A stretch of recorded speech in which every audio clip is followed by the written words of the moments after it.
So 'n ding wat ek deesdae baie kry is, ek lys 'n eiendom en binne 'n paar dae kry 'n ou meervuldige offers op die eiendom. Nou, met die lae rentekoerse wat ons tans het, is dit nie ongewoon of snaaks om 2 of 3 offers op 'n eiendom te kry nie. Nou, 'n verkoper het my gevra, ek het die eiendom eergister gelys en ek sit nou juis vandag met 3 offers op die eiendom. En die verkoper het my gevra, mag jy meer as 1 offer aanvaar op jou eiendom? En die antwoord is ja.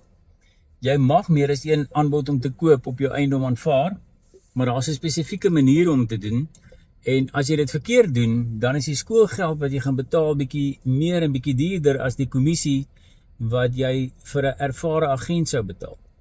So daar's een van 2 maniere om dit te doen. Jy kan in elke koopkontrak sit, die transaksie is onderhewig daaraan dat die koper wat eerste waarborge lewer op die eiendom in sogenaamde koper se naam geregistreer sal word, of jy lê al 3 offers voor aan die verkoper en hy kan dan self besluit watter offer is vir hom die beste en dan die tweede beste en die derde beste.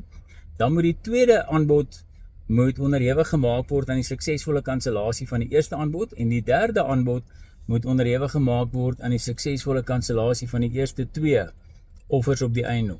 So dit is die 2 maniere wat 'n ou dit kan doen, maar as jy dit nie doen nie, dan kan jy 'n geval kry waar al 3 kopers kan aandring dat die eiendom op hulle naam geregistreer moet word en hulle kan die verkoper dagvaar vir spesifieke nakoming as jy nie daardie klousules in het wat ek nou net genoem het nie. So verkopers van eiendom, maak asseblief seker dat jy werk met 'n ervare agent met die nodige ondervinding om seker te maak jy het die regte klousules in jou koopkontrak om jouself nie bloot te stel aan eise wat jou baie duur te staan gaan kom op die einde van die dag nie. Ek wens julle almal 'n mooi dag toe en lekker werk.